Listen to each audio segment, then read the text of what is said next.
осында болған кезде анам қайтқан еді. Енді оның қабіріне де бара алмадым.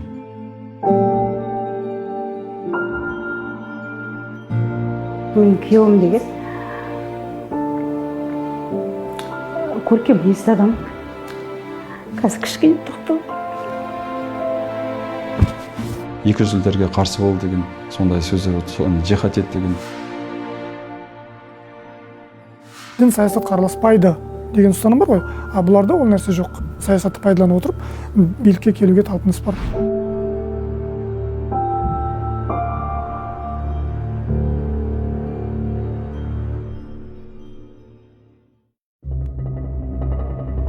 Бір ұлтты жойғың келсе, сол ұлттың тарихын өшір деген сөз бар.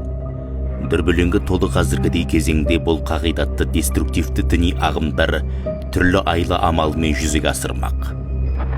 Залымды ғалым деп аңғал жұртты соған табындырады. Ұлттық құндылықтарды даттап, қылмыстарын радикалды идеологиямен ақтайды.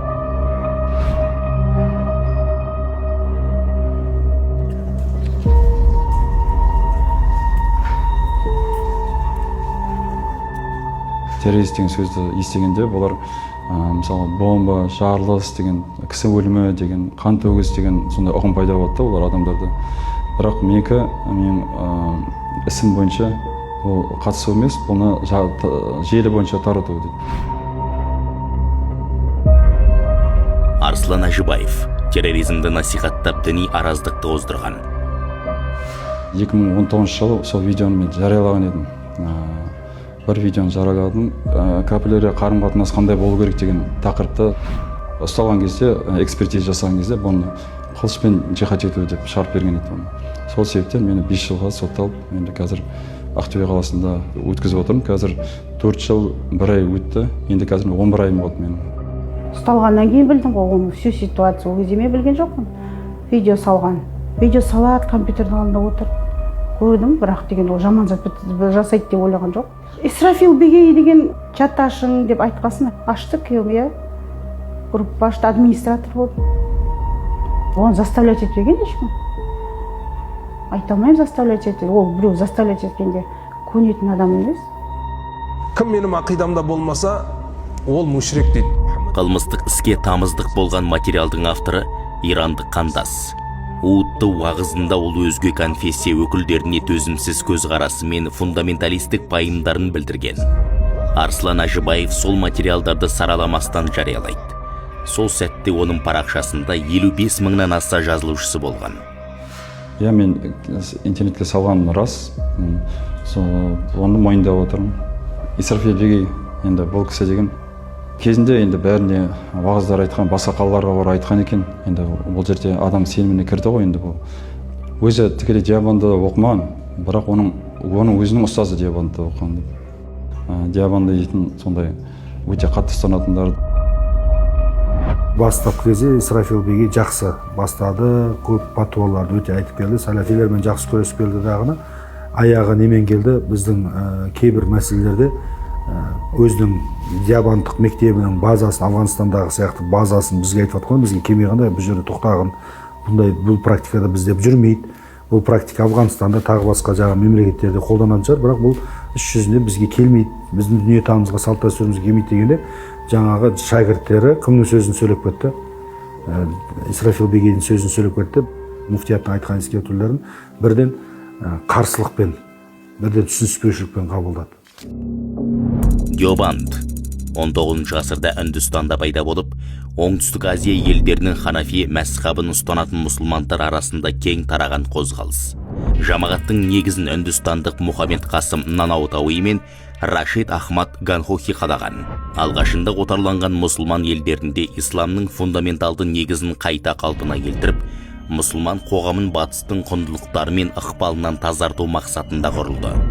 Бұлар басқа дін өкілдеріне төзбеушілік ұстанымдарын құпия ұстайды.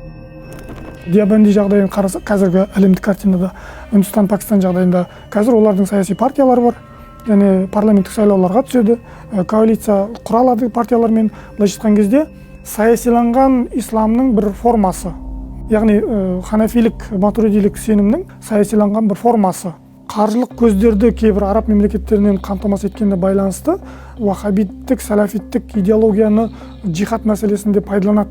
Батыс ақпарат құралдарында шыққан кейбір статьяларды қарап отырсаңыз, ханафилердің ішіндегі такфирилер деген сияқты бір анықтама берген. Бабаларымыз ғасырлар бойы дінді дәстүрмен сабақтастырып, мәдениетті шариғатпен көмкере білген. Ал ағымдар ақылды бұғаттап, тарихи тамырдан ажыратып әлек. Келте ойлаудың соңы қылмыспен аяқталады. Түсінді өзінің дұрыс емес жасаған. Енді үйге келіп семьям бүтін болған қалаймын. Бала шағам ортасына келгенін қалаймын. Дардай қыздарым бар, күйеуге шыққысы келеді. Әкеңіз шықсын, сосын шығасыз деп тоқтатып отырмын қыздарымды. Біреу 23-те, біреу 22-де.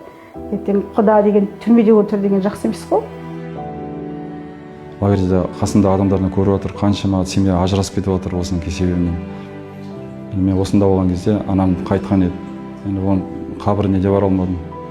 Енді мына бірінші естіген кезде өте қиын болды маған. Өте қиын болды. Енді ой болды, енді бөлек жерге барып, адам жоқ жерге барып, бір жылап алсам ба деген сондай. Жақсы көретін енді жолдасым, енді Меруерт бар. Және өзімнің апаларым бар, ағаларым бар, туған туыстарым бар. Бәріне де сол алғыс айтқым келеді. Жастарға айтар едім соны. Егер діни білім алғыңыз келсе, тек мешіт имамдарынан барасыздар. Қазір Аллаға шүкір, мешіт бар қалада бар ғой, сол жерден сабақ алыңыздар. Интернеттен болса, интернетте тек муфтияттың өзінің ресми сайттары бар. Сол жақтан ғана мағлұматтар алыңыздар. Биыл Арслан ағамыздың жасы 50-ге толды. Қапастың қатаң тәртібіне бағынады. Қоғамдық жұмыстардан қашпайды. Ол теологтардың көмегімен тұтас ағзаны бунап тастайтын қатерлі вирустан айығудың амалын ағартушылықтан тапқандай.